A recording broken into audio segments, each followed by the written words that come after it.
In today's video, I'm going to teach you how to connect Distrokid to YouTube. By the end, you'll know how to get your releases onto YouTube Music and how to request an official artist channel so everything lives under one verified home on YouTube. First, distribute your music through Distrokid as you normally would.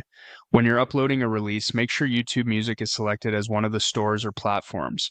Complete your submission with accurate metadata and artwork, then send it off. After you submit, there's a short waiting period while platforms process the release. It usually takes a few days for tracks to appear on YouTube Music.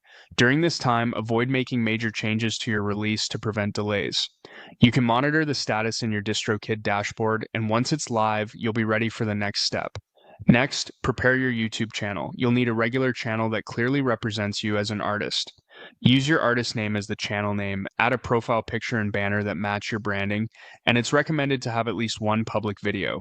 This can be a music video, a visualizer, a lyric video, or even a short introduction. The goal is to show that the channel belongs to a single artist or band and that you own and control it.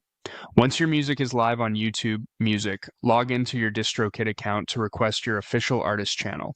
Open the main menu, go to Special Access, and choose YouTube Official Artist Channel. Select your artist name, choose your existing YouTube channel, and submit the request. Double check that you pick the correct channel if you manage more than one. You can also access the YouTube OAC page directly within DistroKid if you prefer to jump straight there. Now, wait for approval. This can take anywhere from a few days to several weeks, depending on processing times. When it's approved, your personal channel and the automatically generated topic channel will merge. You'll see the music note verification badge on your channel, and your releases will appear on your official artist page in an organized way. To qualify, make sure you have at least one release delivered to YouTube Music via DistroKid, that you own or control the YouTube channel you submitted, and that the channel represents a single artist or band. If everything is set up correctly, just give it time. That's the full process to connect DistroKid to YouTube and secure your official artist channel.